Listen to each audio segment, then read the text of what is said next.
On se retrouve dans 1er Timothée. J'avais mentionné le 2 Timothée, mais c'est vraiment le 1er Timothée. Au 3e chapitre, s'il vous plaît. Si on pourrait commencer à lire à partir du verset 14. Et nous allons nous rendre jusqu'à la fin du chapitre. C'est écrit: « Je t'écris ces choses avec l'espérance d'aller bientôt vers toi. Mais si je tarde, tu sauras comment il faut se conduire dans la maison de Dieu, qui est l'Église du Dieu vivant, la colonne et l'appui de la vérité, et sans contredit, le mystère de la piété est grand. Dieu a été manifesté en chair, justifié par l'Esprit, vu des anges, prêché aux nations, cru dans le monde, élevé dans la gloire. » Alléluia. Père, encore une fois, on te rend grâce. Et puis, comme toujours, Seigneur Dieu, on dépend de toi. Notre désir, c'est d'être instruit par ton esprit, Seigneur Dieu. On désire de te connaître plus intimement. Et vraiment, Seigneur Dieu, d'être des vases qui reçoivent ta parole telle qu'elle nous a été donnée. Donc, ce matin, on te demande de faire une œuvre en chacun de nous. Et que ta puissance, Seigneur Dieu, puisse transformer nos vies. C'est ce qu'on te demande au nom de Jésus. Amen. Maintenant, vous êtes tous témoins, on commence tard. Il est 11h25. Donc, si je suis un petit peu plus long, vous allez savoir pourquoi. J'espère que vous n'avez pas votre outil dans le fourneau, sinon il va être bien cuit. Alléluia. Ça nous dit ici, c'est Paul ici qui parle à Timothée, à son jeune protégé, qui vraiment lui donne des conseils, n'est-ce pas? Et c'est une des choses qu'on remarque avec Paul. Paul prêchait tout le conseil de Dieu, et ce qu'il l'amenait, ce n'était pas basé sur ce que les gens voulaient entendre, mais c'était basé sur la révélation que Dieu lui donnait, justement pour faire connaître aux gens les consignes du Seigneur et puis la parole du Seigneur. Paul prêchait pleinement la parole, comme il nous le dit lui-même. Une chose ici, j'aimerais vous faire remarquer, c'est que ce matin, nous sommes dans la maison de Dieu. Que ce matin, nous formons la maison de Dieu, qui est l'Église du Dieu vivant. On n'est pas simplement un groupe qui se rencontre ensemble, mais nous sommes la maison de Dieu. Lorsqu'on est ensemble, frères et sœurs, nous sommes conscients que nous sommes la maison de Dieu et que nous sommes venus dans sa maison. Autant les uns et les autres ayant une part dans ce projet de Dieu-là qui est son Église. Alléluia. Regardez ce qu'il dit. Il nous dit au verset 14, « Je t'écris ces choses avec l'espérance d'aller bientôt vers toi. » Paul ne connaissait pas exactement ce qui allait se passer, mais il dit « Je t'écris ces choses. » Et donc, il est important de connaître un petit peu c'est quoi les choses dont il parle. Et juste faire un petit résumé, Paul, au début de son épître, met en garde Timothée parce qu'il y a une infiltration de fausses doctrines. Il y a des gens qui introduisent des choses, si on va voir au premier chapitre, et on en a parlé lorsqu'on a regardé dans 2 Pierre 2, il y a quelques mois, on a justement parlé de ces choses-là, qui allaient s'introduire à certaines personnes qui amènent d'autres doctrines. Des doctrines qui ne sont pas saines, des doctrines qui ne sont pas fondées sur Jésus-Christ ou sur la révélation que Dieu nous a donnée, mais plutôt on a tendance à s'attacher à des fables. C'est ce qu'on voit au verset, à la fin du verset 3. Il dit de dire aux gens, il lui recommande à certaines personnes de passer à d'autres doctrines et de ne pas s'attacher à des fables et à des généalogies sans fin. Il dit ça, c'est une mise en garde. Je t'écris ces choses-là afin que tu saches dans l'Église là, comment tu dois te comporter. Et il y a des moments où il faut mettre un terme à des choses qui sont fausses, à des choses qui sont hors bibliques, on pourrait dire, de notre point de vue. Il y a des choses qu'on doit dire non, ça passe pas. Et Paul le met en garde. Il y en a qui, malheureusement, sont égarés, comme on le voit au verset 6, égarés dans de vains discours. Ils veulent être d'accord à la loi, ils ne comprennent ni ce qu'ils disent, ni ce qu'ils affirment. Ils font un usage illégitime de la parole de Dieu. Et on voit ces choses-là. Et la loi n'a pas été donnée pour les justes, mais elle a été donnée pour les méchants, les rebelles, les impies, les pécheurs, et ainsi de suite. Hein? Mais malheureusement, souvent, aujourd'hui, de nos jours, on peut avoir des gens qui sont dans l'Église, mais qui malheureusement tombent dans cette catégorie de personnes dont Paul nous fait part. Mais ces choses-là sont contraires à la saine doctrine. Et donc, Paul veut encourager Timothée d'être sur ses gardes, parce que c'est des choses qui arrivent. Hein? Ce n'est pas une exception, ce n'est pas quelque chose, mais c'est une réalité dans laquelle nous vivons. Ça l'était dans ce temps-là, et ce l'est encore aujourd'hui. C'est une réalité, il faut être sur nos gardes. Et c'est pour ça que je crois qu'il est important, frères et sœurs, lorsqu'on est ensemble, de vraiment vérifier, comme les Béréens ont fait avec Paul, est-ce que c'est vraiment ce que la parole de Dieu nous dit? Et ça, c'est une responsabilité que chacun de nous a. J'ai une responsabilité, ou quiconque prêche a une responsabilité de s'assurer qu'on prêche la vérité. Mais vous avez la responsabilité de vérifier si c'est vraiment la vérité ou pas. Hein? Parce qu'il y en a qui sont séduits et qui séduisent les autres. Et malheureusement, on voit dans l'Ancien Testament souvent que le peuple de Dieu était séduit, mais le peuple aimait ça comme ça. Il ne cherchait pas à connaître la vérité. Nous avons cette responsabilité-là. La deuxième chose que Paul, lorsqu'il dit « j'écris ces choses-là », il lui fait part de la miséricorde de Dieu, la grandeur, la splendeur de la miséricorde de Dieu. Et il se donne comme étant un exemple. Il dit « moi qui suis le chef des pécheurs ». Et ce que j'aime, c'est ce qu'il dit au verset 15, c'est une parole certaine et entièrement digne d'être reçue que Jésus-Christ est venu dans le monde pour sauver les pécheurs. Donc je suis le premier. Je suis le chef des pécheurs. Regarde la miséricorde que tu m'as fait. Non seulement il m'a fait la miséricorde pour me sauver, mais il m'a fait la miséricorde pour être ministre de l'Évangile de Jésus-Christ.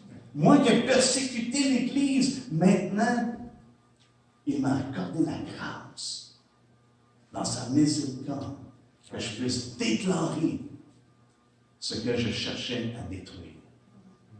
Et ça, c'est là pour moi la splendeur et la grandeur de la miséricorde de Dieu.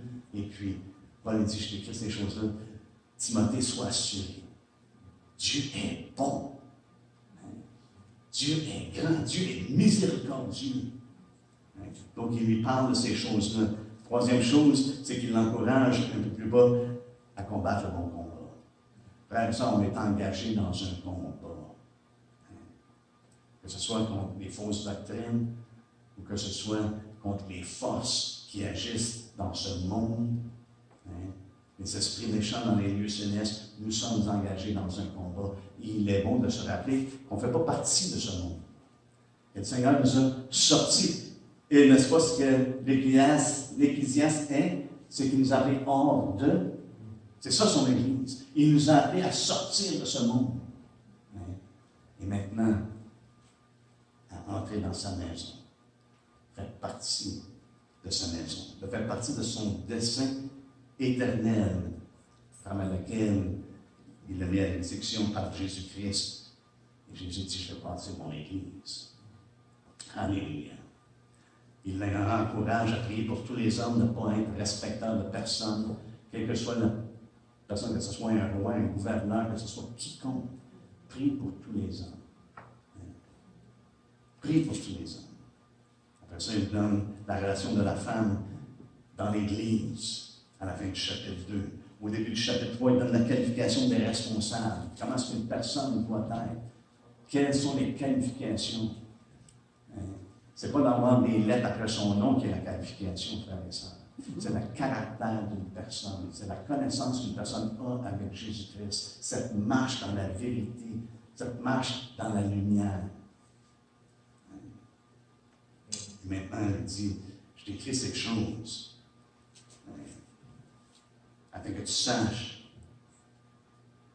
afin que si je t'entends sera, que tu saches comment il faut se conduire dans la maison de Dieu. Imaginez-vous, frères et sœurs, que Dieu a établi des règles, que Dieu a établi des critères, des choses par lesquelles nous devons nous conduire dans la maison de Dieu. dans l'Église. Tu sauras comment il faut se conduire. Frères et sœurs, l'administration de l'Église n'est pas naturelle. Elle est spirituelle. Elle est surnaturelle parce qu'elle doit être de l'esprit. Trop souvent, on fait les choses naturellement. On fait les choses comme on les voit en tant qu'homme, plutôt que de les faire par la directive de l'esprit. Ce n'est pas à l'homme de fixer ou diriger les critères. Jésus a dit, « Je bâtirai mon Église. » Voyez-vous, on a ça, on a un beau portrait, mais malheureusement, c'est là que ça reste un portrait. Oui, Jésus est la tête de l'Église. Mais vraiment, est-ce qu'il est la tête de l'Église comme reflété dans nos vies parce que nous sommes membres de son corps et c'est lui qui dirige? Comment on doit se comporter? Donc, c'est à lui qu'appartient comment arranger la structure de l'Église, ses bornes, comment est-ce qu'on doit se conduire. Et laissez-moi vous encourager, frères et sœurs, que le Seigneur a établi l'Église, mais il ne l'a pas établi pour être un organisme de bienfaisance. Le Seigneur n'a pas établi l'Église pour être un organisme de bienfaisance. Nous, on est enregistré au gouvernement comme étant un organisme de bienfaisance. Mais Jésus-Christ n'a jamais établi l'Église pour être un organisme de bienfaisance. Il a établi l'Église pour qu'on soit une habitation de Dieu.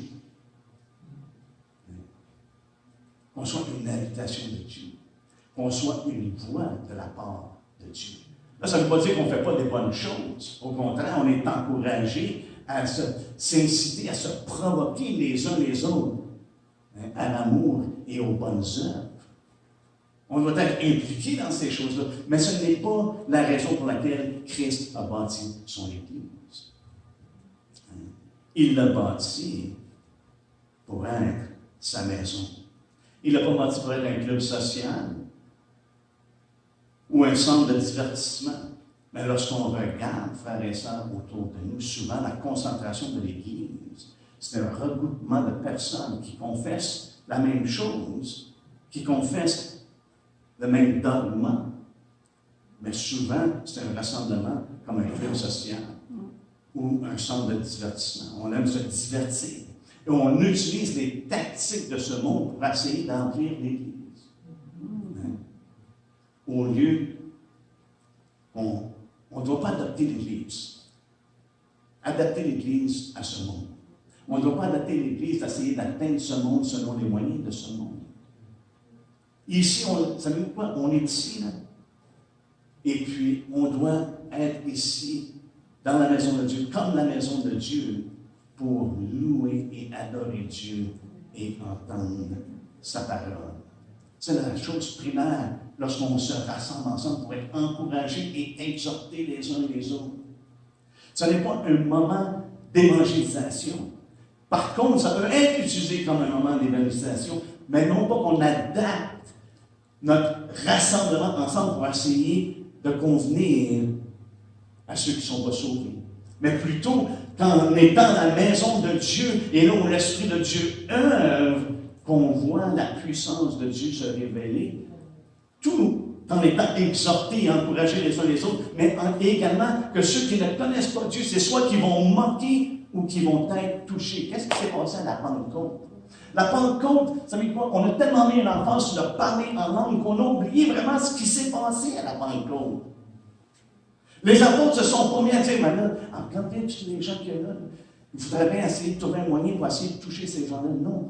Pierre s'est levé avec les 11 et Pierre a commencé à parler. Ils avaient été remplis de l'Esprit de Dieu. Et qu'est-ce qui s'est passé? Il a prêché la parole de Dieu. Il a, je crois personnellement, ce que je vois dans les Écritures, c'était la parole prophétique. Il a prêché concernant ce que Joël a dit. En concernant ces derniers jours-là, il a prêché la parole de Dieu. Et oui, il y a eu des moqueurs. Mais savez-vous quoi? Il y en a qui ont été vivement touchés dans leur cœur. Pas parce qu'ils ont essayé d'adopter la parole de Dieu. Dire, OK, mais regardez là, toutes les sortes de gens que nous, il faudrait bien essayer. Non. Il a commencé à prêcher la parole de Dieu. Et c'est l'Esprit de Dieu qui a convaincu les gens. Il y en a se sont complètement ignorés, comme il va toujours en avoir. Mais il y en a qui ont été profondément touchés et ils se sont convertis. Et la promesse qui a été donnée par Pierre à ces gens-là, il dit, repentez-vous, soyez baptisés et vous recevrez le don de l'Esprit. Aucune condition à part de dire, repentez-vous. Vous avez besoin d'être né de l'Esprit. Vous avez besoin de vous détourner de vos voies. Fait que l'emphase, on voit aujourd'hui, malheureusement, n'est plus sur le fait que nous sommes la maison de Dieu, n'est plus sur la révélation et miséricorde de Dieu, mais plutôt sur les intérêts des hommes. On cherche à voir qu'est-ce qui intéresse les gens. Et souvent, on utilise le divertissement pour essayer d'atteindre les gens. Frère et sœurs, le divertissement laisse toujours vide. J'ai été 20 ans avant de dire au Seigneur dans le divertissement. Quand j'étais plus jeune, c'est pas la même chose. Mais dans mes années importantes, dans le divertissement, et j'ai fait des conneries. Mais le divertissement m'a toujours laissé vide. Et je remercie Dieu que le divertissement m'a toujours laissé vide. Pourquoi ça m'a poussé à vouloir chercher, il doit y avoir quelque chose d'autre dans la vie que simplement de se divertir et les parties et toutes ces choses-là. Il doit y avoir quelque chose d'autre, ça ne fait pas de sens. Pourquoi? Parce que la création crie qu'il y a un créateur. Dieu n'a pas laissé les hommes sans témoignage. Juste simplement le fait que nous sommes dans ce monde témoigne d'un créateur. Juste le fait que les gens meurent témoigne de la véracité de la parole de Dieu. Le jour où tu mangeras de ce fruit, tu vas mourir. Et la mort témoigne que Dieu est vraiment Dieu et que sa parole est vraie. Amen. Amen. Alléluia. Mais aujourd'hui, on met l'emphase sur les intérêts des hommes plutôt que de faire confiance à Dieu qui convainc par son esprit les cœurs des hommes. On essaie de les attirer d'une façon ou d'une autre. Frères et sœurs, nous sommes la maison de Dieu. Et ici, savez-vous, qui réside ici? L'Esprit de Dieu. Non seulement dans ce lieu, lorsque nous sommes réunis ensemble, mais dans chacun de nous. Aujourd'hui, malheureusement, une personne peut faire partie de l'Église sans être née de nouveau. Une personne peut faire partie de l'Église sans être convertie. Autrement dit, on peut être disciple de Christ aujourd'hui sans renoncement, sans porter la croix, sans transformation, sans vivre pour Dieu. On peut être, je dis disciple parce que les disciples ont été appelés premièrement chrétiens ou ayantiens, n'est-ce pas? Combien de gens se disent chrétiens? Aucune transformation. Ils ne vivent pas pour Dieu. Ils n'aiment pas Dieu. Ils ne le suivent pas. Et malheureusement, tu peux être un chrétien de nos jours, un disciple de Christ, sans être libéré du péché. Ah, je suis juste un homme. Je suis juste une femme. On est juste des humains. Frères et sœurs, oui, on est des vases de terre. En nous-mêmes, nous sommes rien. Mais Dieu a jugé bon dans son dessein éternel de mettre en nous son esprit. Amen. Afin que par l'esprit, nous puissions crucifier la chair. Afin que par l'esprit, nous puissions vivre pour Dieu. Amen. Dans la sainteté, dans la séparation. Et je crois que c'est ce que le monde a besoin de voir. Non pas une imitation du monde, par nos divertissements, par notre club social, ou même par nos œuvres de bienfaisance. Autant que ces choses-là sont bonnes, dans le sens que, oui, on devrait avoir des bonnes œuvres. Oui, on devrait être prêt en tout temps de faire des bonnes œuvres. C'est ce que Paul exhorte Tite, n'est-ce pas? Regardez avec moi dans Tite. Paul ne néglige pas les bonnes œuvres, mais ce n'est pas la concentration. C'est vraiment l'effet, on pourrait dire, ou le résultat du fait que Christ est en nous, que nous sommes la maison de Dieu, nous sommes son Église. Ça devrait être le résultat. Mais ce n'est pas l'essence même. Christ est l'essence. Son esprit est l'essence. Ça nous dit au verset 8 du 3e chapitre. Cette parole est certaine et je veux que tu affirmes ces choses afin que ceux qui ont cru en Dieu s'appliquent à pratiquer de bonnes œuvres. Hein? Voilà ce qui est bon et utile aux hommes. C'est bon et c'est utile. Oui, on devrait être impliqué dans les bonnes œuvres.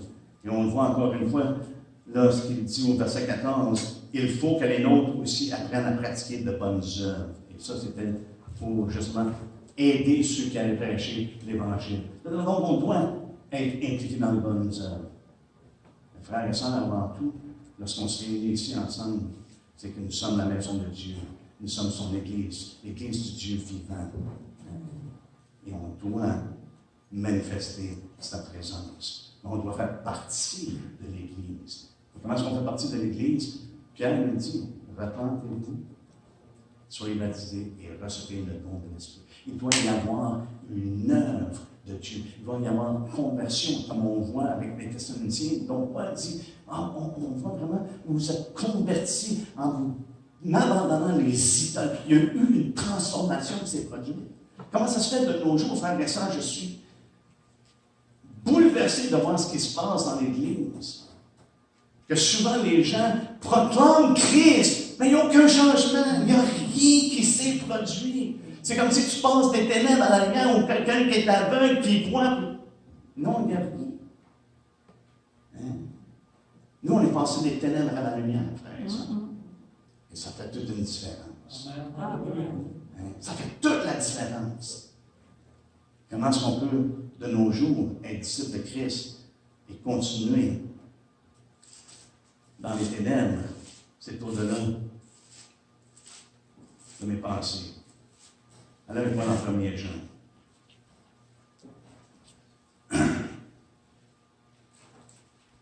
Au verset 5 du 1er chapitre, ça nous dit, la nouvelle que nous avons apprise de lui, c'est que nous annonçons, et que nous vous annonçons, c'est que Dieu est lumière et qu'il n'y a point en lui de ténèbres. Si nous disons que nous sommes en communion avec lui et que nous marchions dans les ténèbres, nous mentons et nous ne pratiquons pas la vérité.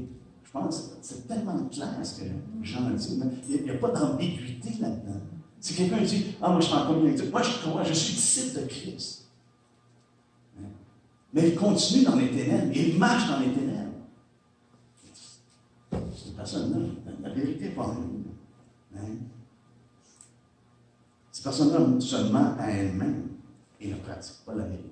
On est appelé à marcher dans la vérité, marcher dans la lumière, frères et sœurs, et non pas dans les ténèbres. On regardera ça un peu plus tard. Mais malheureusement, aujourd'hui, la nouvelle naissance, c'est quasiment illusoire. On en parle, mais la réalité n'est pas là. Les gens se disent nés de nouveau, mais ils vivent la même vieille vie. On a regardé un reportage, Sina et moi, ça m'a vraiment choqué. Maintenant, il y a des églises, frères et sœurs, je n'étais pas au courant de ça, mais dans ce reportage-là, ils montrent même des segments. Dans l'église, les gens sont là avec leur bière, à louer Dieu. Les gros bottes de bière. Alléluia! Le Seigneur, non, il n'y a pas de barrière, il n'y a pas de toutes ces choses-là, c'est toute la religiosité. Non, on se réjouit dans le Seigneur. En prenant leur grosse bière, tout en louant Dieu. Mais, j'avais une de la misère avec des fois les personnes qui viennent avec le café et qui louent Dieu. Juste avec le café, je me dis, il me semble que c'est un temps mis à part. C'est un temps d'aimer nos cœurs. C'est un temps de le louer. Il est Dieu Tout-Puissant. C'est un temps de le révérer. Il cherche ceux qui l'adorent avec la bière et le café. Non, il cherche ceux qui l'adorent en esprit, en vérité. Si vous avez loué le Seigneur avec le café, ne soyez pas offensés. C'est même mon opinion personnelle. Mais venez pas louer avec une bière. Je vous en prie. C'est pas que j'ai quoi contre la bière. Une personne parle une bière et se désaltérer, j'ai aucun problème avec ça. Mais il y a un temps, il y a une place pour chaque chose. Savez-vous quoi? Le sacrificateur dans l'Ancien Testament ne pouvait pas faire sa fonction s'il avait bu du vin. Il n'a pas défendu de boire du vin. Mais s'il avait pris du vin, il n'était pas pour entrer dans la présence de Dieu. Hein? Après qu'il ait fini de faire sa fonction, s'il prenait un verre de vin en mangeant, il n'y a aucune condamnation. Mais s'il venait dans la présence de Dieu, et c'est pour ça qu'on croit que les fils d'Aaron, fort probable, ont été, vu qu'ils ont présenté du peu étranger, qui étaient peut-être sous l'influence de vin doux. Ça ne le dit pas explicitement, mais ça peut être implicite dans le sens témoin. Ça pourrait être la raison pour laquelle ils ont osé faire ça. Mais on est rendu dans un temps, frères et sœurs, c'est vraiment différent. Donc, on a été établis pour être la maison de Dieu. Formés de quoi? Qu'est-ce que Pierre dit? On est formés de quoi? Yvan me le dit souvent, il dit, nous sommes des pierres vivantes. Alléluia. Hein? Allez avec moi dans le premier Pierre. Premier Pierre. Au 2e chapitre. Ça nous dit au verset 9, vous au contraire, vous êtes une race élue, un sacerdoce royal, une nation sainte, un peuple acquis. Oh non, excusez-moi, ça c'est un autre verset, mais ça va être plus tard. Mais allons au verset 4, excusez. Je me devance. Au verset 4, approchez-vous de lui, pierre vivante, rejetée par les hommes, mais choisie et précieuse devant Dieu, et vous-même, comme des pierres vivantes, édifiez-vous pour former une maison spirituelle, un saint sacerdoce, afin d'offrir des victimes spirituelles agréables à Dieu par Jésus-Christ. Alléluia. On vient ensemble, frères et sœurs, c'est ce qu'il nous dit ici. Édifiez-vous comme des pierres vivantes. Il est la pierre vivante. Nous sommes des pierres vivantes, mais maintenant il dit édifiez-vous pour former une maison spirituelle. Ça ne devrait pas changer parce qu'il y a des gens qui ne connaissent pas Dieu qui viennent au sein de l'Assemblée. C'est ce que nous sommes. Nous sommes la maison de Dieu pour former une maison spirituelle. Une maison spirituelle, un saint sacerdoce afin d'offrir des victimes spirituelles agréables à Dieu par Jésus-Christ. Vous savez quoi ça plaît à Dieu? Lorsqu'on élève nos cœurs. Non pas seulement nos lèvres, mais nos cœurs à Dieu. Alléluia. C'est une odeur agréable. Alléluia. Je disais cette semaine, je veux juste vous lire ça, ça ne fait pas partie du message, mais je pense que ça convient. Ça nous dit dans le psaume 33, « Juste réjouissez-vous en l'Éternel, la louange cède aux hommes droits. » Célébrez l'Éternel avec la harpe, célébrez-le sur le luth à 10 cordes, chantez-lui un cantique nouveau, faites retentir vos instruments et vos voix. Ça lui est agréable. Nous lui offrir nos louanges, notre adoration. Alléluia. Donc nous sommes des pierres vivantes pour former une maison spirituelle. Là où à chacun la manifestation de l'Esprit est donnée pour qu'on s'édifie les autres mêmes. Non, ça dit pour l'utilité commune.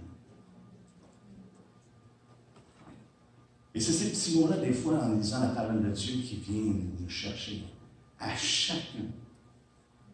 Pas à quelques-uns. Souvent, c'est ce qu'on pense. À quelques-uns, la manifestation de l'Esprit est donnée. Mais ça dit à chacun, la manifestation de l'Esprit est donnée pour l'utilité commune. Dieu cherche à édifier. Je suis content ce matin dans l'émission. Et la liberté de chanter, d'exprimer à Dieu ce qui se passe dans leur cœur, leur désir de vouloir le louer, l'adorer. J'aime ça quand, parfois, Gérard va prendre, il va lire un passage. Pourquoi? Parce que l'Esprit œuvre pour nous exhorter, pour nous encourager, pour nous édifier à travers ce qu'il donne à chacun. Et comme je l'ai mentionné souvent, lorsqu'on fait des choses publiquement, des fois, il faut être prêt, des fois, à être repris. Parce qu'il y a des choses, des fois, qui sont faites au nom du Seigneur que ça ne convient pas. Mais lorsqu'on le fait en service pour le Seigneur, dirigé par l'Esprit, frères et sœurs, ça va être une source de bénédiction. Là où à chacun la manifestation de l'Esprit est donnée, elle est donnée ici, frères et sœurs, pour chacun de nous. Nous avons non seulement c'est pas restreint, ici, lorsqu'on est 2 ou 3, Jésus est au milieu de nous, les dons qu'il nous donne sont aussi opératifs que lorsqu'on est tous réunis ensemble. Là où il devrait être témoigné et publié que Dieu est réellement au milieu de nous. Allons ensemble dans 1 Corinthiens. Et c'est pour ça que je dis qu'on ne devrait jamais adapter l'Église à l'audience qui est présente.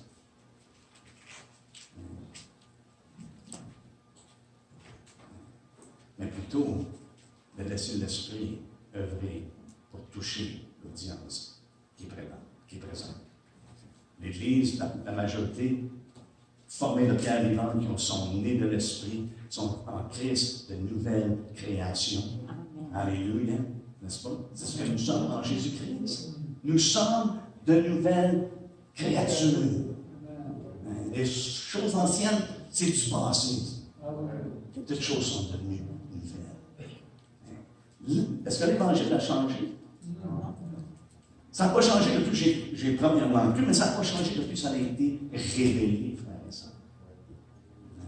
L'Évangile est la même.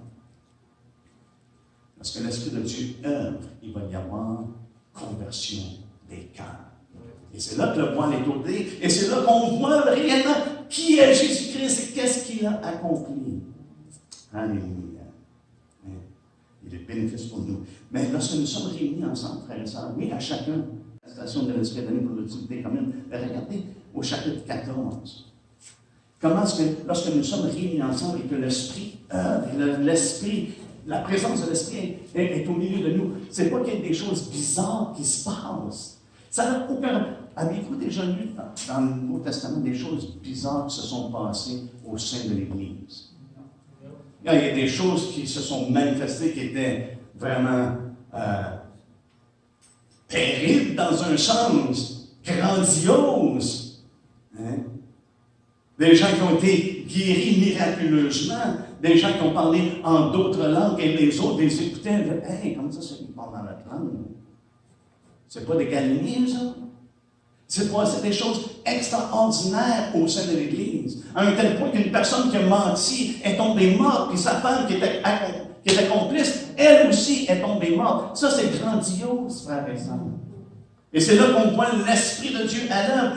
Pierre a discerné, il dit, c'était pas, quand tu avais l'argent avec toi, là, après l'avoir vendu, c'était pas à toi, tu n'étais pas libre de faire ce que tu voulais, mais tu as donné une impression, tu as menti à Dieu. Tu n'as pas menti à un homme. S'il n'y avait pas.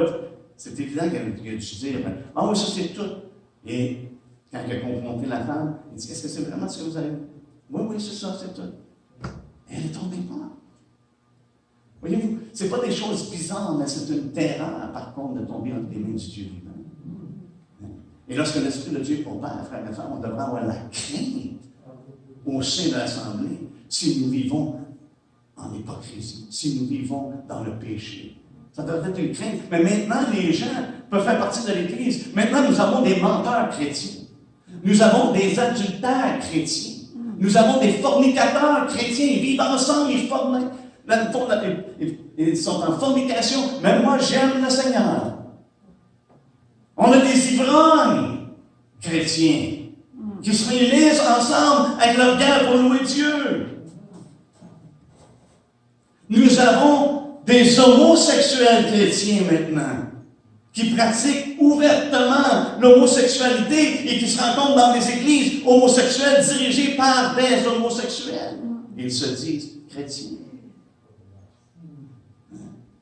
Mais ce n'est pas l'église de Dieu. Ce n'est pas la maison de Dieu. Voyez-vous, lorsque l'Esprit de Dieu est présent, il doit y avoir une conviction qui tombe sur les pécheurs, parce que l'Esprit vient et il convainc le monde de quoi? De péché. Ils sont au sein de l'Église, ils devraient être convaincus, ou ils se moquent et ils sortent. Comme on le voit dans Actes. Aujourd'hui, tout passe sous la bannière de ne juge pas. Boy.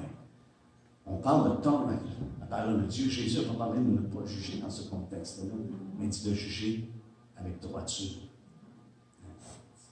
Et non pas selon les apparences. Mais ça devrait témoigner que l'Esprit de Dieu est présent. Ça nous dit au 14e chapitre de 1 Corinthiens. On va commencer à lire au verset 23. Si donc, dans une assemblée de l'Église entière, il y avait des rassemblements, il y a des gens qui disent, dans l'Église, aujourd'hui, ça n'a pas d'importance. Non, mais il y avait un rassemblement, c'est une assemblée de l'Église entière, tous parlent en langue, et qui langue de simples auditeurs ou de non-croyants ne diront-ils pas que vous êtes fous? Oui, il y en a plusieurs probablement qui ont témoigné ça. Mais si tous prophétisent, et qu'il entre un non-croyant ou un simple auditeur, il est convaincu par tous, il est jugé par tous. Oh, on ne juge pas. Paul dit, il est jugé par tous. Voyez-vous, la parole prophétique, frères et sœurs, ce n'est pas la divination que l'on témoigne de nos jours dans l'Église. Essayer de prédire le futur, prédire les bénédictions, prédire... Non. La parole prophétique, c'est une parole qui était inspirée dans le moment présent, mais qui était une révélation de la parole de Dieu. C'était pas de la devinette, où on s'essaye, tu as manqué ton coup, pas plus grave que ça, tu te reprendras la prochaine fois. Hey, j'ai entendu des enseignants dire ça. C'est mieux de s'essayer que pas rien faire. Mais aussi comprendre ça. C'est certainement pas dans la parole de Dieu. Quand l'Esprit œuvre, c'est comme si, l'Esprit manque pas, là. Non. C'est pour ça qu'on doit être simplement des vases où ce que l'Esprit œuvre à travers nous, des instruments entre ses mains. Mais là, ce qu'il dit, si un croyant, pas un croyant, mais si l'un d'un simple auditeur ou des non-croyants ne diront-ils pas que vous êtes fous? Mais si tous prophétisent et qu'il entre un non-croyant ou un simple auditeur, il est convaincu par tous, il est jugé par tous, les secrets de son cœur sont dévoilés de telle sorte que tombant sur sa face, il adorera Dieu et publiera que Dieu est réellement au milieu de vous. Wow! Est-ce que vous avez, comme moi, ce désir de voir l'Esprit œuvrer de cette façon-là? Que les gens qui entrent dans l'Église et que la parole est prêchée, qu'une parole prophétique et que ça vienne révéler ce qui est dans leur cœur, sans que la personne en ait connaissance. Hey, je ne connais pas personne. Oh! Et qu'ils soient convaincus. Hein? Je ne cherche pas les expériences extraordinaires. Ce que je cherche, par contre, c'est que Dieu œuvre dans son Église, parce que nous sommes de sa maison, parce que nous sommes des pierres vivantes, parce que nous sommes membres de son corps. Ça, par contre, je cherche, Seigneur, c'est ton Église, c'est ta maison. Et à chacun de nous, tu as donné la manifestation de l'Esprit, qu'il peut y avoir une parole prophétique. C'est pour ça que je dis, on ne doit pas adapter l'Église à l'audience. Hein? Parce que l'Esprit de Dieu œuvre, et si l'audience qui est présente est non sauvée, saints auditeurs, non-croyants, ils peuvent être convaincus par l'Esprit de Dieu. Parce que chaque personne qui vient à Christ, c'est parce que l'Esprit de Dieu a œuvré dans leur cœur. Hein? Parce que nous sommes nés de l'Esprit de Dieu. Ce n'est pas une naissance naturelle, c'est une naissance surnaturelle. Né de l'Esprit, et Jésus a mis une emphase, il dit, il faut que vous naissiez de nouveau. Ce n'est pas une option. Il n'y a personne qui fait partie de l'Église de Christ qui n'est pas né de l'Esprit de Dieu. Non existant. Alléluia. Donc on va terminer parce que je vois que le temps avance. Dans Éphésiens.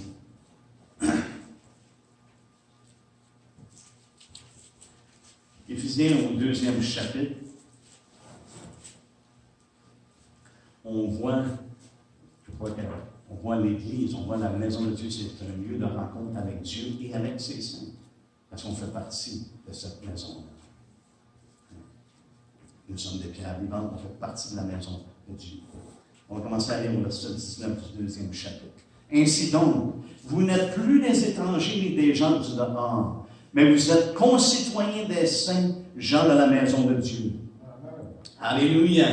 Nous sommes des gens de la maison de Dieu. Alléluia! Et ceux qui rentrent ici doivent réaliser réellement que Dieu est au milieu de nous, qu'il est parmi nous et qu'il réside en ce lieu, qu'il réside dans sa maison, qu'il réside dans ce temple que nous sommes. Okay? Jean de la maison de Dieu, verset 20, vous avez été édifiés sur le fondement des apôtres et des prophètes, Jésus-Christ lui-même étant la pierre angulaire. En lui, tout l'édifice bien coordonné. Et c'est là qu'on voit, ce n'est pas à l'homme d'établir les règles et puis les critères. Christ est celui qui ordonne les choses. Il dit bien coordonné.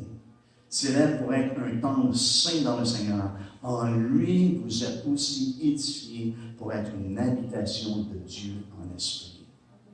Alléluia. Et savez-vous quoi? Dieu a choisi vous et moi,